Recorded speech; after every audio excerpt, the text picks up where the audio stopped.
வணக்கம். என்னுடைய பேர் பூமாராணி. நான் ஹீலராக இருக்கேன். நான் கவுன்சிலிங் கொடுக்குறேன். நான் டீச்சிங் பண்ணுறேன். குழந்தைகளுக்கான சிகிச்சை, படிப்பிற்கான சிகிச்சை பண்ணுறேன்.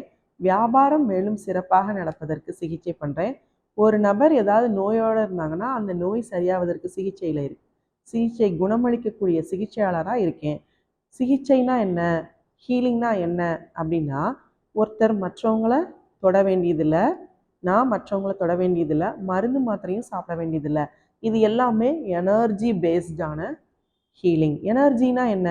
சந்தோஷங்கிறது ஒரு எனர்ஜி, வருத்தம் அப்படிங்கிறது ஒரு எனர்ஜி, கோபம் அப்படிங்கிறது ஒரு எனர்ஜி, பண வளமை அப்படிங்கிறது எனர்ஜி. அப்போ இது முழுக்க முழுக்க தேவதைகளும் கடவுளும் நமக்கான செய்தி என்ன சொல்றாங்க அப்படிங்கிறதுக்கான முன்னுரை தான் இந்த விளக்கங்கள். இதை நான் சொல்கிற ஒவ்வொருத்தரும் நம்பிக்கையோட 3 அப்படின்னு டைப் பண்ணிவிட்டு இதை நீங்கள் ஃபாலோ பண்ணீங்க அப்படின்னா உங்களுக்கு நற்குணங்களும் மேம்படும், நல்ல விஷயங்கள் நீங்கள் நிறையா கற்றுப்பீங்க. நீங்கள் இதில் பார்த்தீங்கன்னா மற்ற வீடியோஸ் மாதிரி மிக சாதாரணமாக இருக்காது. இது பார்த்தீங்கன்னா முழுக்க முழுக்க எனர்ஜி பற்றின வீடியோ. மேலும் இதில் பல சுவாரஸ்யமான தகவல்கள் உங்களுக்காக காத்துட்ருக்குது. எனர்ஜினா என்ன அப்படிங்கிறது ஆழமான விளக்கங்கள் இருக்குது. நீங்கள் யாராவது என்னை காண்டாக்ட் பண்ணணும்னு நினச்சிங்கன்னா இந்த நம்பரில், இந்த கீழே இருக்க நம்பரில் என்னை காண்டாக்ட் பண்ணிக்கலாம். வாட்ஸ்அப் மூலமாக காண்டாக்ட் பண்ணிக்கலாம். மேலும் பல பேர் பல ஆதரவு தந்திருக்கீங்க ஏற்கனவே போட்ட வீடியோவுக்கு. அதற்கு ரொம்ப ரொம்ப நன்றி. எல்லாருமே இதை நம்பிக்கையோடையும் ஆசையோடையும் பண்ணுங்க. கண்ணுக்கு தெரியாத ஒளி தேவதைகளும் கடவுளும் இருப்பது உறுதி, நிரூபணமான ஒன்று. மீனராசி நேயர்களுக்கு மார்ச் மாதத்திற்கான ப்ரெடிக்ஷன்ஸ் என்ன அப்படிங்கிறத பார்க்கலாம். கடவுளும் ஒளி தேவதைகளும் நமக்கு என்ன சொல்றாங்க அப்படின்னு பார்க்கலாம். கடவுள் இருப்பது தானே புலனாகிறது. லவ், லைட் அண்ட் பவர், அன்பு, அறிவு, ஆற்றல், இவை அனைத்தும் சேர்ந்தது தான் நம்மளுடைய குணங்கள். நம்ம 3 அப்படின்னு டைப் பண்ணலாம் மெசேஜஸில். உங்களுக்கான செய்தி என்ன அப்படிங்கிறத பார்க்கலாம். நமக்கான செய்தி நம்ம இன்னைக்கு 3ன்னு டைப் பண்ண சொன்னோம் இல்லையா, அந்த மாதிரியான ஒரு அற்புதமான ஒரு செய்தியாக இருக்குது. The existence of God is self-evident. It is amazing that those who do not have eyes do not see. கடவுள் இருப்பது தானே புலனாகிறது.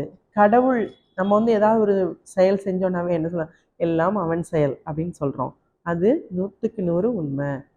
அவனின்றி அவன்தாள் பணியாது ஓர் அணுவும் அசையாது. நம்ம கடவுள்னு சொல்கிறோம், சுப்ரீம் பவர்னு சொல்கிறோம், சுப்ரீம் காடுன்னு சொல்கிறோம், நத்திங்னஸ்ன்னு சொல்கிறோம்.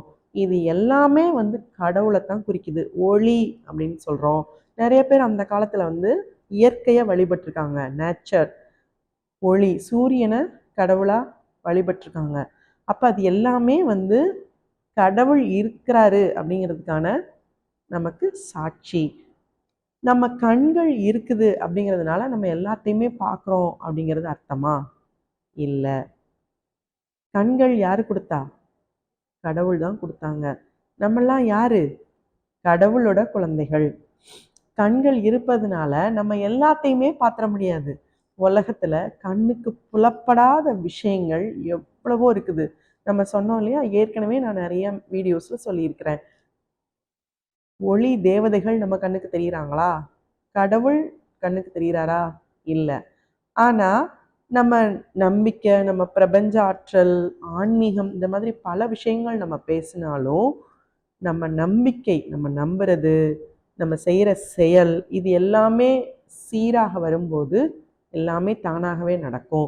டூ நாட் see அப்படின்னா நம்மளால பார்க்க முடியாது. பார்க்க முடியாத விஷயங்கள் நிறைய உலகத்தில் இருக்கா? அற்புதமான விஷயங்கள் இருக்கா அப்படின்னா நிஜமா இருக்குது.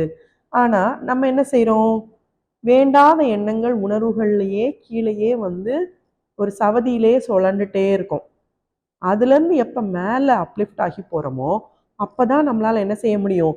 ஹையர் ஃப்ரீக்வன்சி, கடவுள், பெரிய அறிஞர்கள், ஞானிகள், அவங்களுடைய அலைவரிசையில் போய் நம்ம இணைய முடியும்.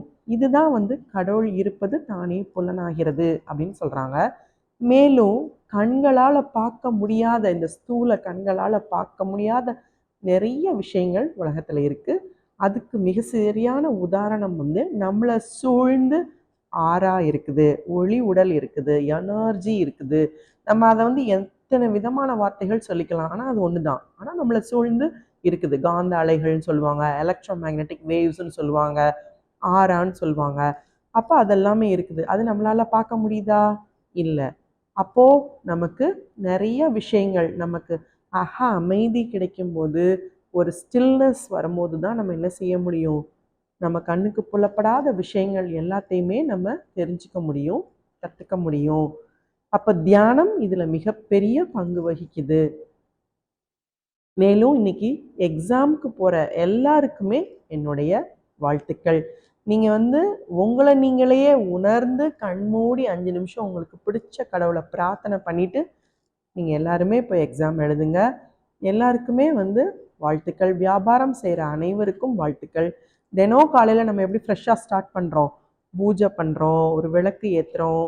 இது எல்லாமே வந்து கடவுள் இருப்பது தானே புலனாகிறது என்பதற்கான நிரூபணம்.